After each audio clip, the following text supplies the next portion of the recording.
Bon voyage tout le monde les amis, ici votre commandant de bord Roger Muntu, la voix de l'Amérique. Nous allons décoller dans un instant avec de la bonne musique d'une grande légende africaine dans un instant. Et bien sûr ça sera une émission spéciale parce que nous allons célébrer la vie, oui, d'un grand fils de ce continent africain, l'artiste musicien guinéen Mori Kanté qui nous a quittés.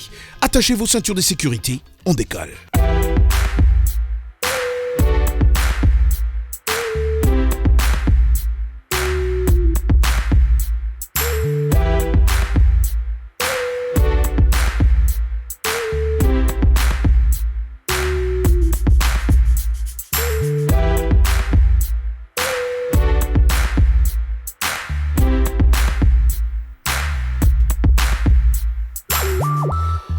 Oui, mauvaise nouvelle, Mori Kanté, connu pour le tube planétaire Yeke Yeke dans les années 1980, est décédé d'une longue maladie vendredi à l'âge de 70 ans dans un hôpital de Conakry. La nouvelle avait été annoncée par son fils Bala Kanté. Mori Kanté, surnommé le griot électrique, a contribué à populariser la musique africaine et guinéenne à travers le monde. Il a démarré sa carrière dans les années 1970 avant de connaître une gloire internationale avec la chanson, comme je venais de le dire, Yeke Yeke, sortie en 1987. Cette chanson est devenue un tube l'année suivante et des années après. Moi, je me rappelle que c'était mon père qui m'a fait découvrir cette chanson-là. Et dans la maison, on faisait que danser ça. Plus tard, il y a eu des featuring avec d'autres artistes. Il y a eu de collaborations. Il y a eu les DJ qui ont refait même cette chanson-là pour jouer dans les clubs. C'était énorme, comme on dit, énorme. Ce matin, moi, quand je lisais aussi dans des messages, je voyais tout le monde, mais quand je me suis réveillé, tout le monde en parlait. Je me suis dit non, le grand des Yeke Yeke est parti. On a même vu le président guinéen Alpha Condé qui a rendu hommage à l'artiste sur Twitter, officialisant même la nouvelle en saluant aussi un parcours exceptionnel et une fierté pour son pays. Rappelons ici, chers téléspectateurs, chers auditeurs, que le monde de la musique africaine déplore depuis fin mars déjà les disparitions successives d'icônes internationales originaires du continent. On a perdu Manu Dibango, Tony Allen, Idir et maintenant Mori Kanté. Dans cette émission spéciale, nous aurons des grands de cette industrie musicale pour nous parler de cet artiste qu'ils ont connu. On aura Tikenja Fakoli, on aura Mokobe, on aura Pamela Badjogo et bien sûr mes collègues journalistes Maury Touré et Kerwin Maïzo pour des témoignages. On décolle. Voilà, nous continuons à parler toujours de la mort de Mori Kanté, une légende africaine. Avec moi au téléphone, l'artiste, le fondateur du 113, du groupe 113 rap connu partout dans le monde, mon ami et bien sûr l'artiste mondial Mokobe avec moi au téléphone. Mokobe, comment ça va, frère? Ça va. J'aurais préféré qu'on puisse savoir dans de meilleures conditions. Et, c'est vrai que là, c'est vraiment une triste nouvelle. C'est vraiment une triste nouvelle, de perdre vraiment une légende, une icône. Tu sais, Mori Kanté, pour moi personnellement, comme pour des millions de personnes et surtout d'Africains, il représentait tellement. Moi, c'était la première fois que je voyais un artiste africain à la télé en boubou avec une kora. Quand j'étais petit, j'avais son 33 tours et son morceau Yekeke avait été un énorme tube planétaire. Et c'était la première fois qu'on était fiers, de voir un artiste africain nous représenter. Ça a été un pionnier. Et moi, j'ai eu la chance de collaborer avec lui. Et le jour où j'ai collaboré avec lui, que j'étais en studio avec lui et qu'on a fait le clip ensemble, quand on a fait le morceau African Tonic, d'ailleurs, où dans ce morceau-là, il y a DJ Arafat aussi, à son âme, donc deux légendes.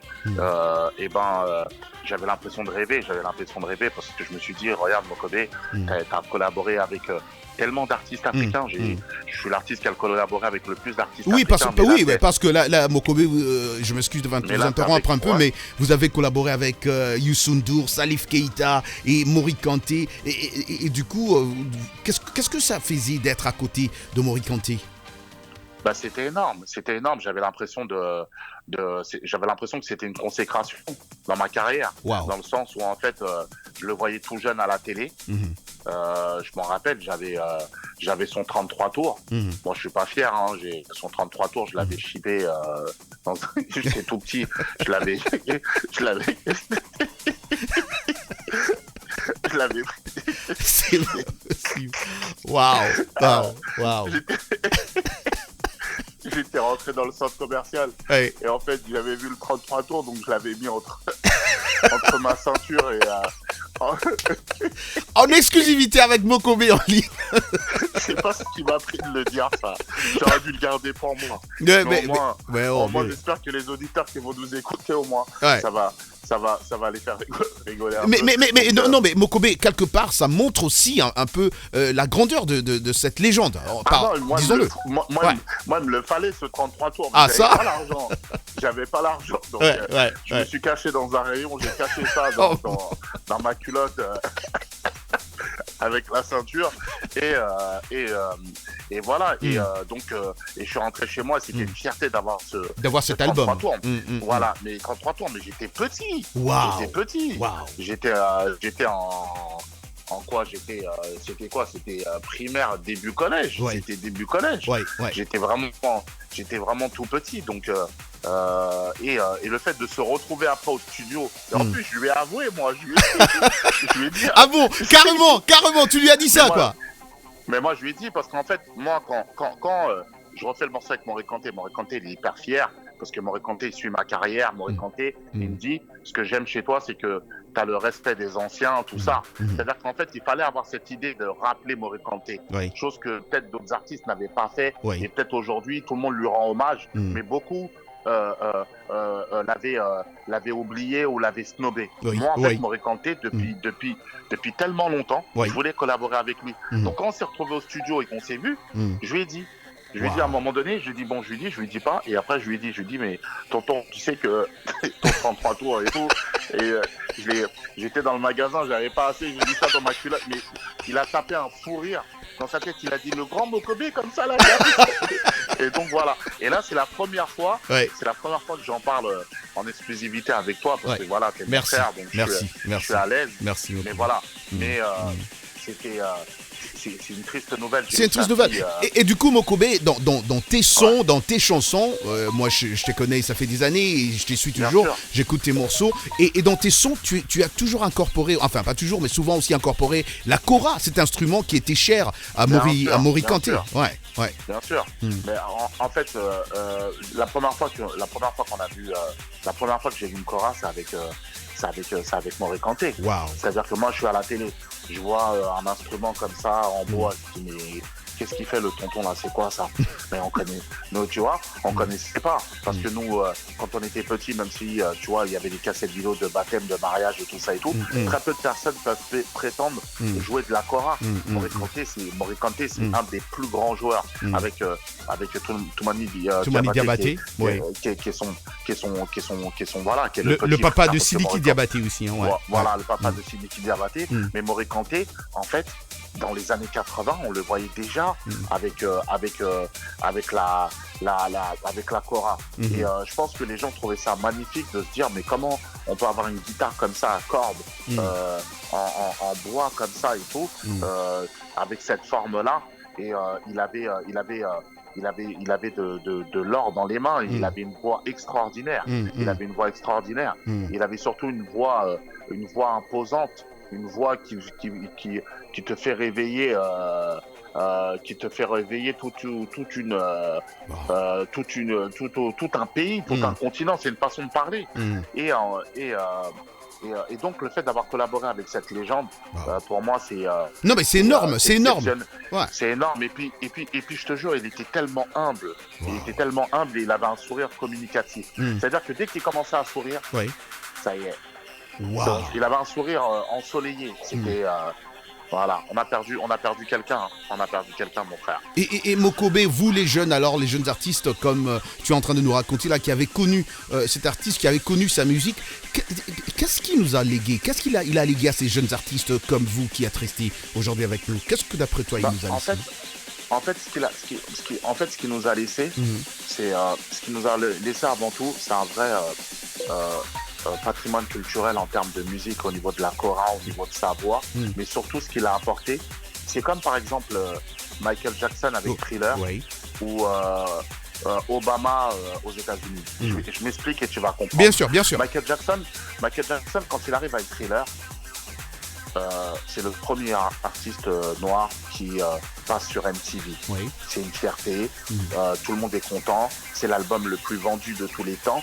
Donc, on a un repère par rapport à ça. Obama, qu'on soit content ou pas de son mandat, ou de ce qu'il a fait, ou on s'attendait à mieux ou autre chose, mais en termes de symbole, pour toute une jeunesse africaine, de voir un noir président aux États-Unis, eh ben, ça a changé énormément de choses. Mori Kanté, ça a été exactement pareil. C'est-à-dire qu'en fait, Mori Kanté, tu le voyais dans les grandes émissions en France où c'était le seul noir. C'était le seul noir. Il arrive en boubou, il n'arrive pas en costard ou je sais pas quoi. Il arrive avec le boubou dans les années 80 et il te vend 4 millions de 33 tours. Tu vois ce que je veux dire? C'est pas et sa musique, elle passe partout dans les booms. Tu sais, nous avant on appelait ça les booms, les petites après-midi dansantes et tout ça et tout. Dans toutes les soirées, dans les boîtes de nuit, partout, le son de Mori Kanté, Yekeke, il n'y a personne qui peut dire, je ne connais pas ce son. Tu vois? Et parce que cette chanson a été reprise plusieurs fois, hein, et même chez les DJ et tout ça. Les DJ dans l'électro, dans ce qu'on veut, ou autre chose. Et en fait, c'est un son qui est transgénérationnel. C'est-à-dire qu'en fait, ce son, il a traversé les époques et il traversera encore les époques. Et c'est à nous, en tant qu'artistes, en tant que petits frères, de porter ce que Mori Kanté nous a laissé, de porter ce que Mori Kanté nous a laissé. Exactement. Tout comme pour Manu Dibango ou Orlus Mabélé. Tu vois ce que je veux dire? Oui, voilà. Exactement. On a perdu des doyens. Hein. Non, vraiment des doyens, ça c'est sûr. On a perdu des doyens le mois de mars déjà et maintenant, waouh. Mais écoute, Mokobé, je sais que tu es trop busy. Je voulais juste te dire encore une fois merci. C'est toujours un plaisir. Merci infiniment. C'est très important. C'était pour moi très important d'avoir le son de cloche de ces jeunes qui ont connu cet artiste et qui ont travaillé avec lui. Mokobé, merci infiniment, frère. À plus. Hein. Merci à toi. Super. Merci, à plus tard. Ciao. Avec nous au téléphone aussi l'artiste Tikenja Fakoly, artiste reggae avec nous au téléphone, qui nous accorde ce temps pour parler de cette triste nouvelle, la perte de Mori Kanté. Tikenja Fakoly, bonsoir. Bonsoir. Tiken, comment vous avez appris, comment vous avez reçu cette nouvelle de la perte d'une légende encore africaine, Mori Kanté? J'ai appris cet après-midi par une radio internationale la perte la mort de Mori Kanté. Je pense que c'est une grosse perte pour l'Afrique, parce que Mori Kanté a été l'un des premiers ambassadeurs de la musique africaine en Occident. Tout le monde se rappelle de Yaka Yaka. Et je pense que ce morceau a été l'un des premiers morceaux qui est passé sur les chaînes en Occident. Et voilà, on peut dire que c'est grâce à des gens comme Mori Kanté que les Occidentaux ont commencé à s'intéresser vraiment à la musique africaine. Donc c'est une grosse perte pour l'Afrique. Tiken, est-ce que vous l'avez connu personnellement? Comment il était? Je l'ai connu personnellement. Je suis allé enregistrer dans son studio. À l'époque, nous avions un projet en Guinée avec plusieurs artistes pour parler de paix entre les deux tours des élections présidentielles en Guinée. Et c'est dans le studio de Mori Kanté que nous avons enregistré. Nous étions plusieurs artistes, donc guinéens, sénégalais, ivoiriens et maliens. Donc c'est là que je l'ai rencontré et pour la première fois. Et voilà, c'est là que j'ai connu un peu l'homme. Et je me suis rendu compte qu'il était d'une simplicité incroyable. Et on a eu des projets ensemble aussi, puisque voilà, le projet qu'on avait de réconcilier les Guinéens, on l'avait fait ensemble. Donc nous sommes allés voir Cellou Dalein Diallo, nous sommes allés voir Alpha Condé ensemble, à l'époque en tant que candidat, pour leur demander de tout faire pour que les élections se passent bien en Guinée, qu'il n'y ait pas de pertes humaines. Et donc, voilà, je l'ai connu pendant quelques jours. Et donc, voilà, c'était un gars très sympa. Et ce que je voulais dire aussi, c'est que c'est quelqu'un qui avait beaucoup, beaucoup d'amour pour son pays, la Guinée. La preuve, il a beaucoup investi dans son pays, mais malheureusement, il n'a pas eu ce qu'il attendait de gouvernants de son pays. Donc, voilà, il a investi tout son argent là, et il aurait voulu que ces projets soient accompagnés. Et malheureusement, les choses ne se sont pas passées comme ça. Et je sais qu'il est parti très déçu par rapport à cette situation. Tiken Jah Fakoly, vous jouez une musique pour éveiller des consciences. D'abord, les paroles de vos chansons aussi parlent de beaucoup d'injustices que subit la population de votre pays d'origine, mais aussi d'Afrique en général. Alors, si je parle ainsi, c'est parce que j'étais en train de lire sur les réseaux sociaux, il y a des gens qui pensent que Mori Kanté est mort à Conakry parce qu'il ne pouvait pas rentrer en France où il s'est soigné régulièrement. Encore une fois, ils sont en train d'évoquer que les hôpitaux en Afrique ne fonctionnent pas bien. Partagez-vous cet avis? Oui, moi je pense que oui, c'est un gros problème. Mais bon, nous les Africains, on peut trouver une solution à cette situation. Hein. Je pense qu'il faut que les Africains se réveillent, qu'on se révolte contre ça, hein, parce que les dirigeants, quand ils sont malades, ils vont se soigner en Europe. Et tant qu'ils auront la possibilité d'aller se soigner en Europe, ils ne vont pas trouver des solutions pour construire des hôpitaux à la hauteur de notre attente en Afrique. Puisque eux, quand ils sont malades, ils s'en vont. Leurs enfants, quand ils sont malades, on les amène en France. Leurs femmes, voilà.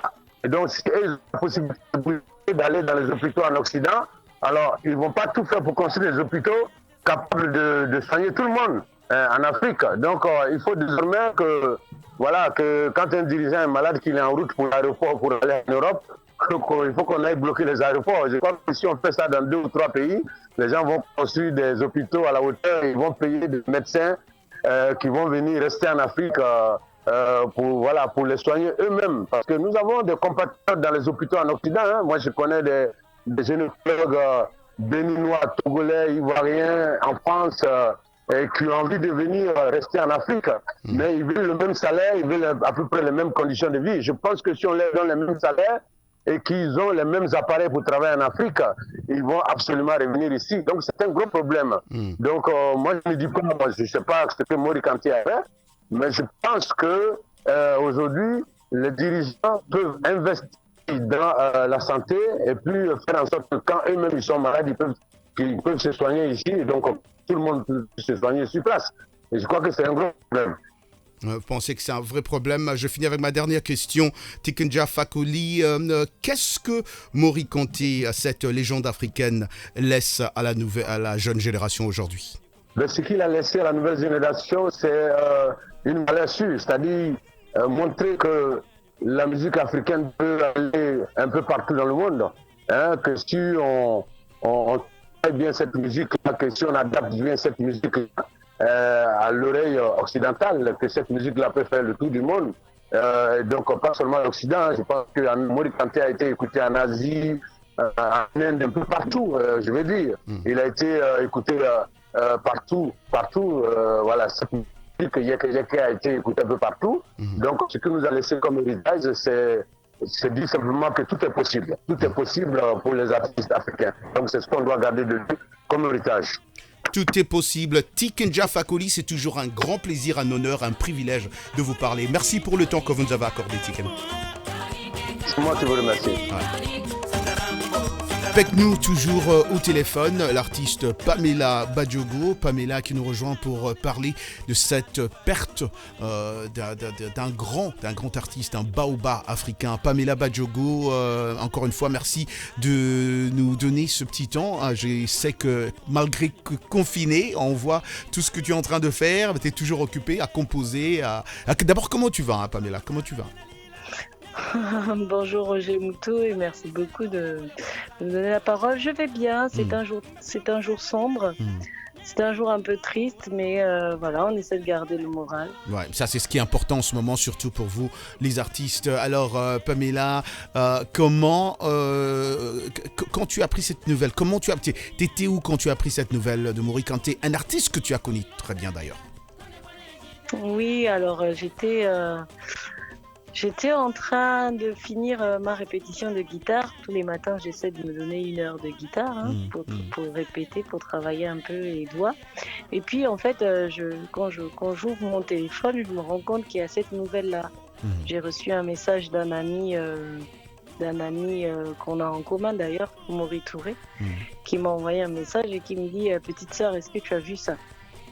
Donc j'ai vu la nouvelle et puis j'ai essayé de me renseigner avec mes tontons du Ray Band et en fait c'est vrai. La nouvelle est vraiment vraie. La nouvelle est vraiment vraie. Maury Kanté nous a quittés. Ça c'est sûr. Personne. Moi je me suis réveillé ce matin, je n'en revenais pas non plus. Mais j'ai beaucoup aimé Pam ton post sur les réseaux sociaux. Et si ça ne te dérange pas, est-ce qu'on peut partager? Tu peux partager ces témoignages avec Maury Kanté, enfin avec les auditeurs de VOA, Voice of America, un peu ces témoignages que tu as écrits sur les réseaux sociaux. Oui, bon, en fait. Tous ceux qui me connaissent savent que j'ai commencé ma carrière en tant que choriste. Donc j'ai été choriste pour Salif Keita. J'accompagnais Salif Keita dans une tournée en Guinée-Conakry. Donc on avait fait plusieurs villes de la Guinée-Conakry, on avait fait Sigiri, Kankan, et puis on est arrivé à Conakry, même la capitale, on avait joué au Palais des Congrès.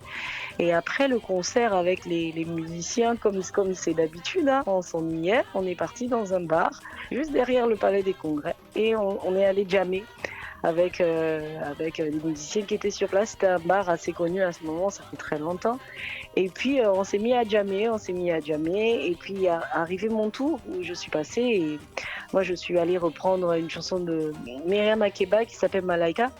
Et il s'avère que Myriam Makeba a une longue histoire avec la Guinée-Conakry. Donc en fait tout le monde connaissait cette chanson dans le bar. Donc je me suis mise à chanter tranquillement, j'ai fait ma version à moi avec mes vocalises un peu bantou. Et puis, il y a un monsieur qui est arrivé dans un grand bazin en blanc.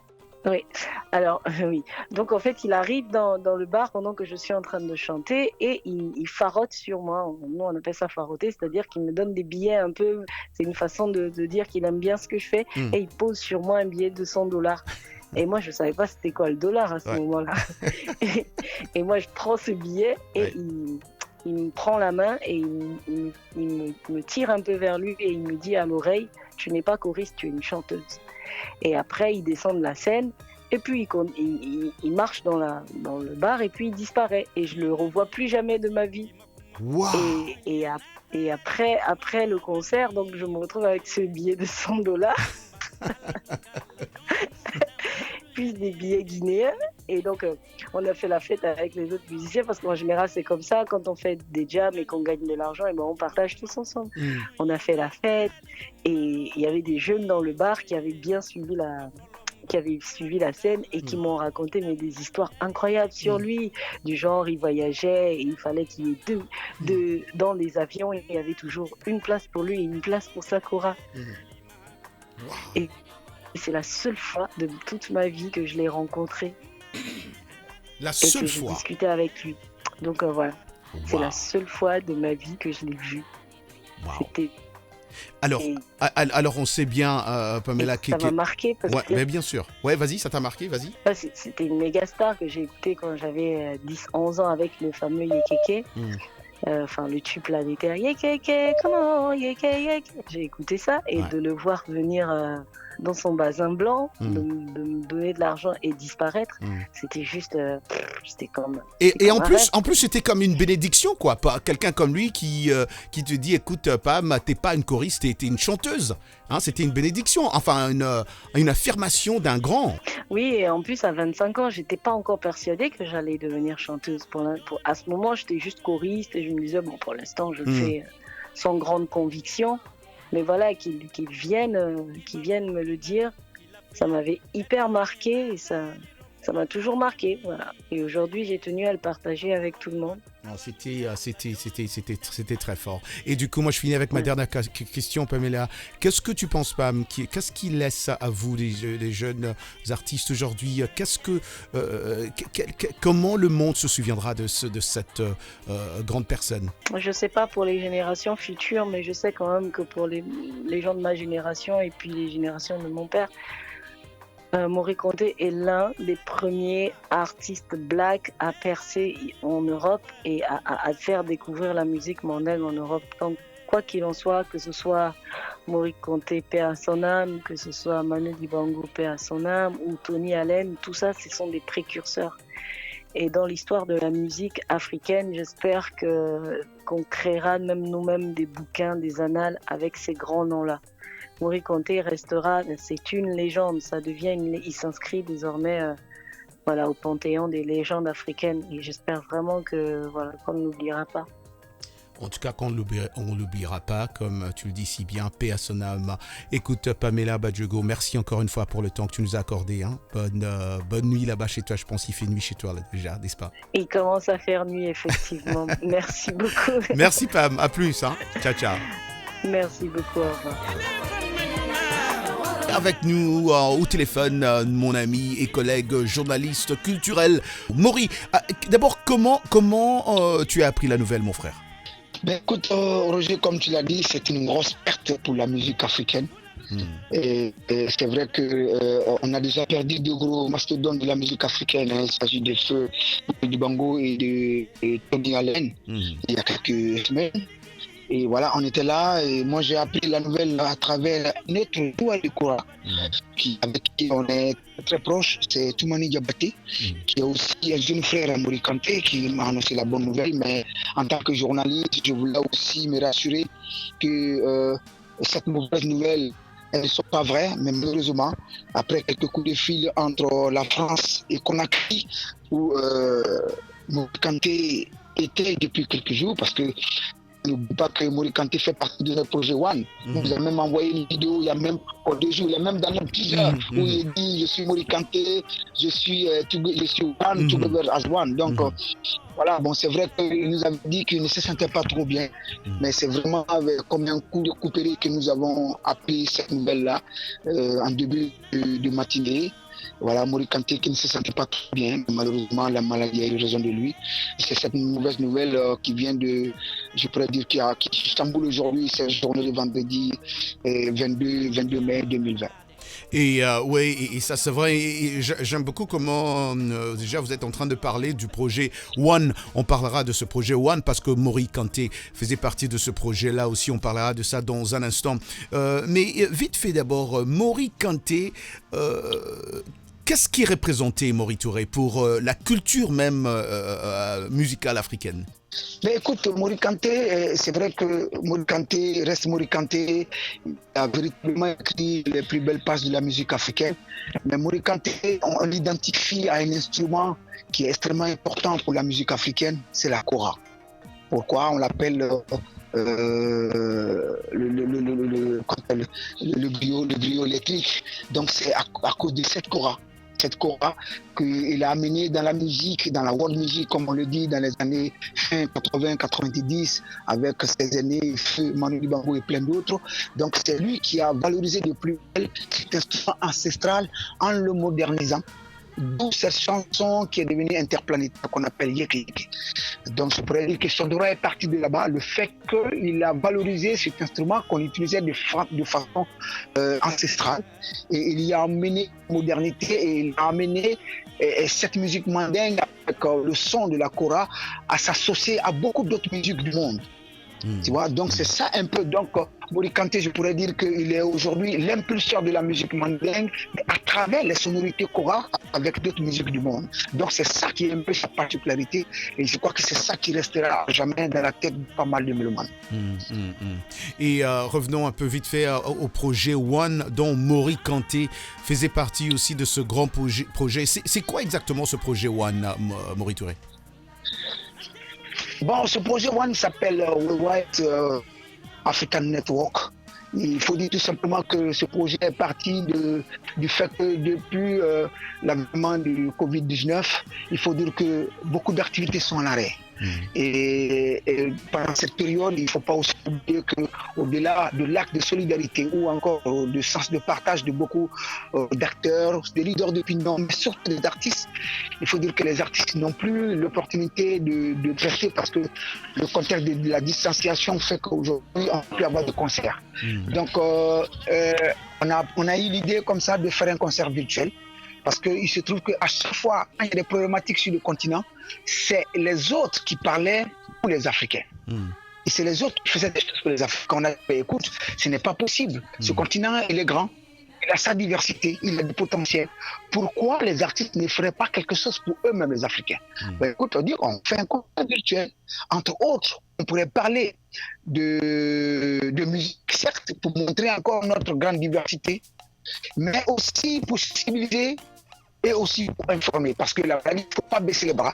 Donc c'est un concert de sensibilisation, mais surtout de se mettre en posture post-pandémie, parce qu'il ne faut pas oublier que quand cette pandémie va passer, l'Afrique ne va plus être comme avant, parce que cette pandémie a montré des États qui étaient en lambeaux de façon sanitaire, des États incapables de s'occuper de leur société. Donc c'est une nouvelle façon de réfléchir, je pourrais dire, c'est une nouvelle Afrique que nous voulons montrer au monde entier à travers la solidarité, à travers l'unité, mais surtout à travers la conscientisation. Donc voilà, on a vu les artistes, ils ont décidé de venir tous. C'est aussi leur façon de se projeter sur l'Afrique de demain, mais aussi de continuer à sensibiliser sur cette pandémie. C'est vrai qu'on a vraiment la chance en Afrique de ne pas avoir le cas faramineux, mais rester encore vigilant pour dire le Covid existe, soyez encore vigilants et respectons encore les consignes.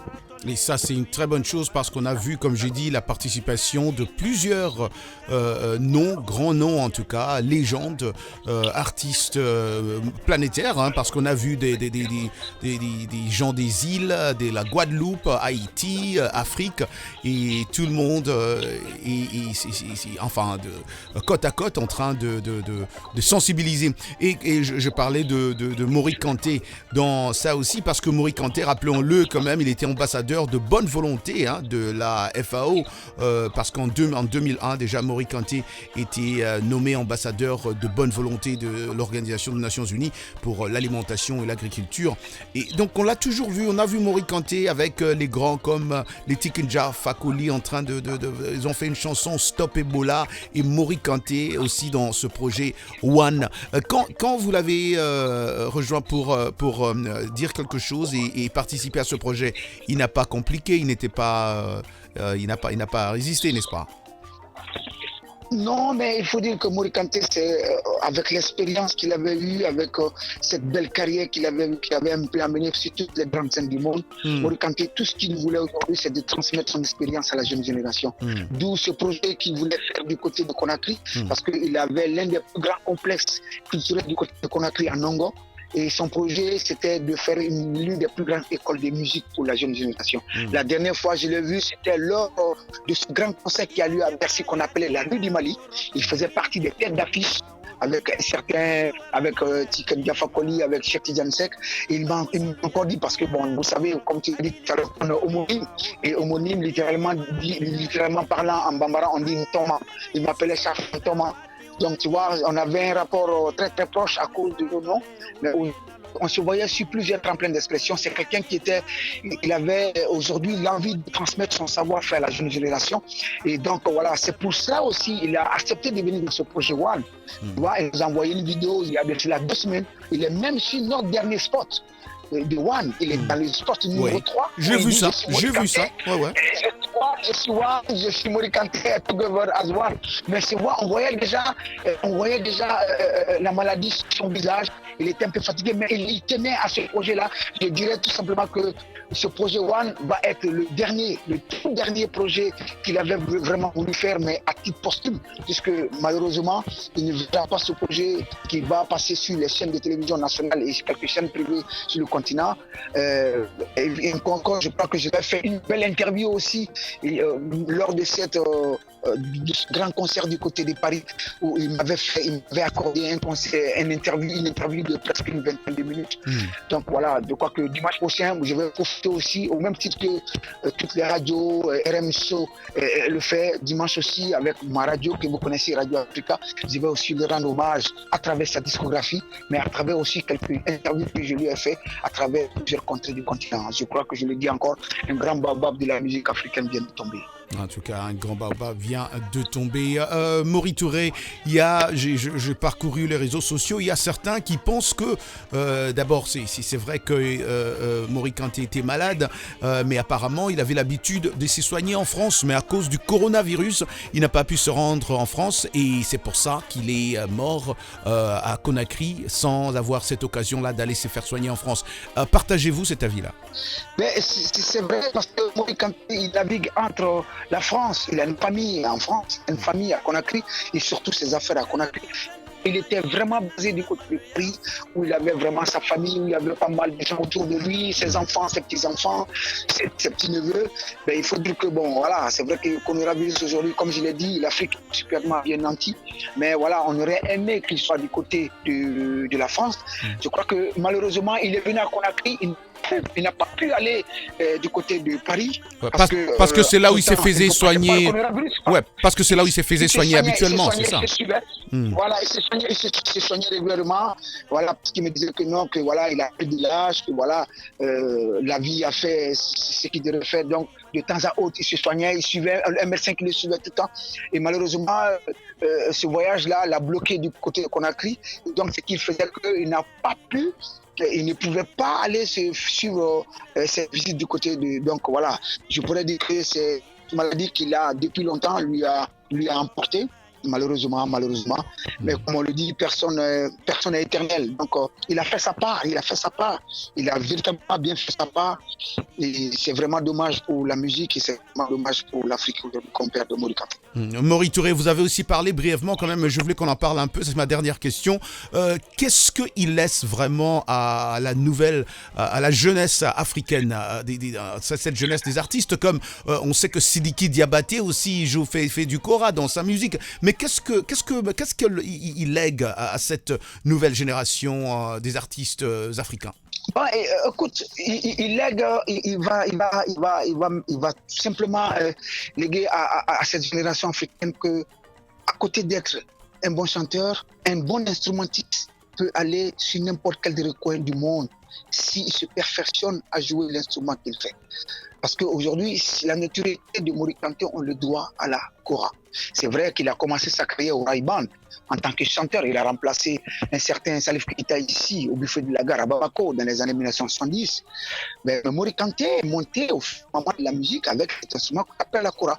Donc c'est ce qui va léguer à la jeune génération pour dire que vous jouez l'instrument, jouez-le bien, pratiquez comme vous le pouvez. Cet instrument peut vous envoyer n'importe où, dans n'importe quel lieu d'expression de musique du monde. Donc c'est ça qui va léguer aujourd'hui l'abnégation, le travail. Et tout ça, on le gagne à travers le travail, à travers la volonté de réussir. Donc voilà, quelqu'un qui s'est battu, il s'est battu comme un seul homme aujourd'hui. Et donc voilà, on a un peu d'espoir, on a vraiment de l'espoir parce qu'il y a une belle génération derrière. Tu as parlé tout à l'heure de qui n'est d'autre que l'enfant de Toumani Diabaté, qui n'est d'autre aussi que l'enfant de doyen Niki, des instrumentales, pour dire qu'il y a une belle bosse de jeunes artistes aujourd'hui qui font la kora, Kandia Kora, qui est guinéen comme lui, sans oublier Chérif Soumano, il n'y a pas de jeunes joueurs de kora. On a de l'espoir, mais les jeunes qui, aujourd'hui, leur force de ces aînés-là qui leur ont donné la latitude de réussir avec cet instrument. Et ça, c'est hyper important. C'est vrai que la musique africaine, elle est grande aujourd'hui. C'est vrai qu'il y a des bons artistes. Mais ce que nous voulons le plus, c'est que ces instruments perdurent. Parce que c'est ça qui fait notre originalité. C'est ça qui donne la différence entre la musique africaine et les autres musiques. Et c'est ça qui fait que beaucoup de gens viennent encore rechercher notre musique parce que nous avons encore, à travers le temps, nous avons encore gardé l'authenticité de cette musique-là à travers ces instruments, d'où la kora, cette musique qui a plus de, je pourrais dire, plus de 70 générations. Maury Touré, on sait qu'en ce moment même, vous êtes très très occupé. Je vais seulement vous dire merci infiniment, mon ami et collègue, journaliste, animateur de Radio Africa, Maury Touré. Merci pour le temps et surtout félicitations pour ce projet One qui sensibilise le monde entier. Merci beaucoup, Maury Touré. Merci beaucoup, Roger, et bien des choses à tous les auditeurs de LBSO. Super, au revoir. Kerwin Maïzo me rejoint au téléphone. Kerwin, bonsoir Kerwin. Bonsoir Roger Montou, bonsoir à tous les auditeurs de La Voix de l'Amérique. Kerwin, alors cette mauvaise nouvelle encore une fois, l'Afrique perd encore un de ses fils. L'année 2020 est une année noire pour la musique congolaise. Quand un continent perd successivement un poids lourd comme Manu Dibango et un autre poids lourd comme Maury Kanté. Et au niveau de la diaspora, on a par exemple Donna Summers. On a par exemple Little Joe. Ouais. Ça, c'est la diaspora africaine, dont les Afro-Américains. C'est trop pour un seul continent. Quand je vis la nouvelle à la télé et dans les réseaux sociaux, j'avais du mal à y croire. Maury Kanté est à la fois un historien. En tant que griot, c'est le gardien de la mémoire. Ceux qui racontent l'histoire de façon chantée. Maury Kanté est un chanteur. Maury Kanté est un joueur de kora hors pair. Maury Kanté est un griot électrique, comme on l'appelle. Celui-là même qui a propulsé la musique africaine francophone sur le plan international avec une puissance incroyable. Maury Kanté, c'était les gardiens du temple. C'était les gardiens des valeurs. Maury Kanté était un Africain. Maury Kanté était une lumière. C'était une lampe qui éclairait la jeune génération. Et aujourd'hui, on peut dire qu'il y a une lampe qui vient de s'éteindre. Mais dans la tradition mandingue, dans la tradition des griots, un griot forme toujours quelqu'un qui mémorise l'histoire, quelqu'un qui apprend l'art.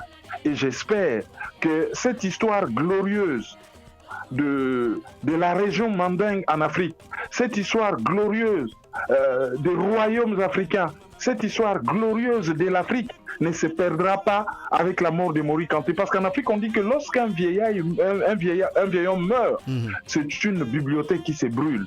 Mais les artistes ne mourront jamais, je me refuse à croire que la bibliothèque s'est brûlée. Je me dis tout simplement qu'il est monté dans une autre dimension.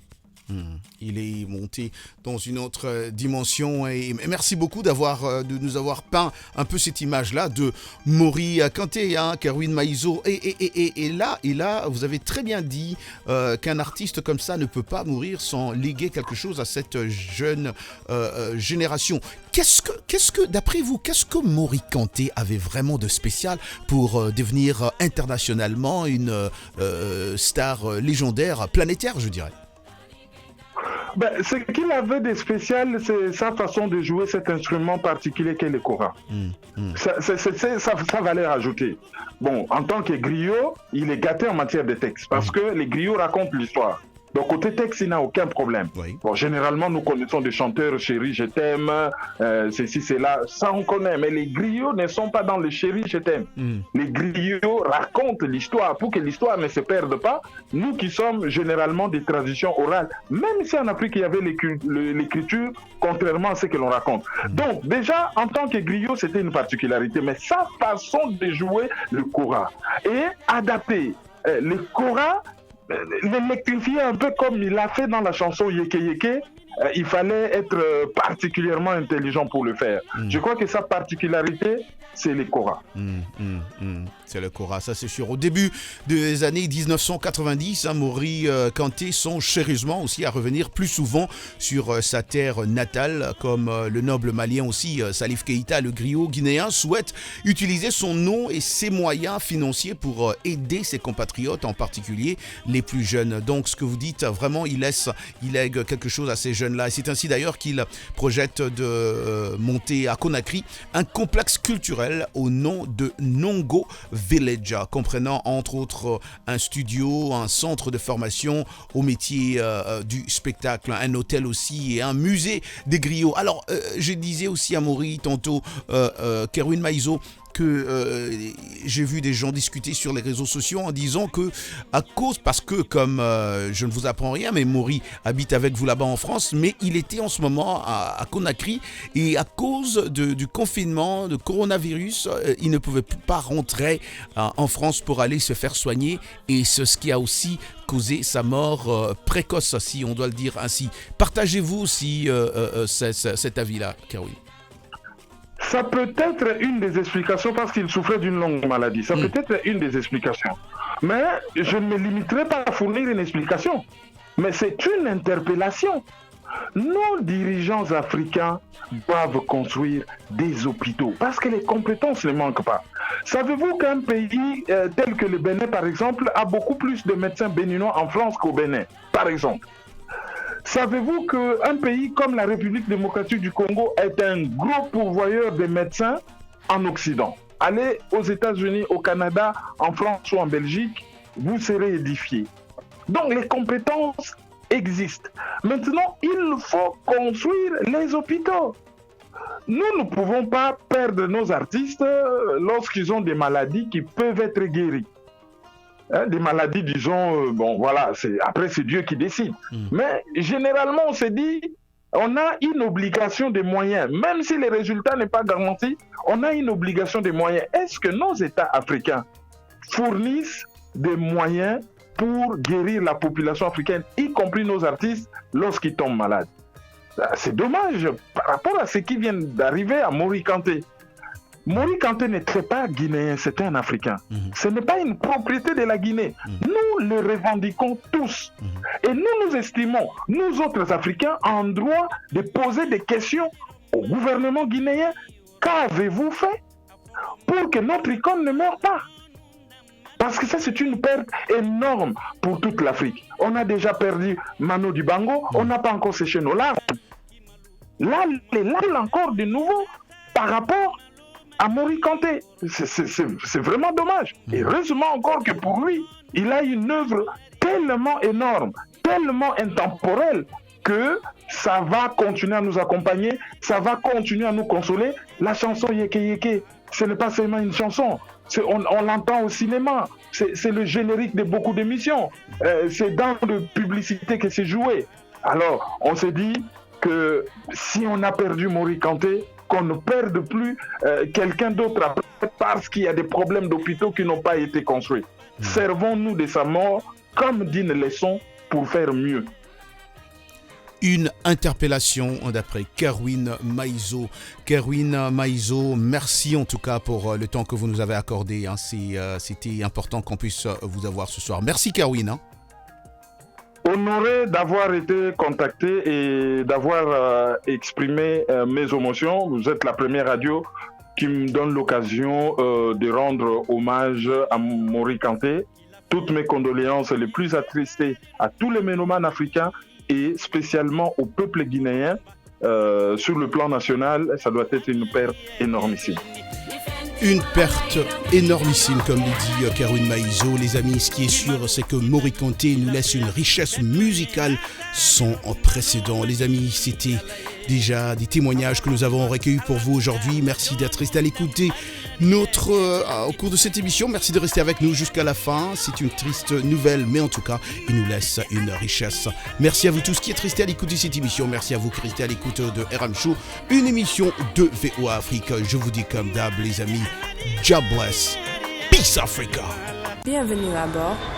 Les passagers de RM Show sont priés de monter à bord. Tolanda Kayango, RM Show Tikanayo. Hey la Guinée-Calou. Salut les amis, ici Roger Moutou de VOA Afrique, chaque soir à 20h temps universel. Pourquoi? Venez voir avec moi. Roger Moutou la icône. Au programme de la bonne musique. des sujets débats socioculturels. L'interaction avec nos auditeurs en Afrique et partout dans le monde. Let's go! RM Show, c'est notre communauté. RM Show, c'est chaque soir à 20h temps universel sur VOA Afrique. Peace Africa!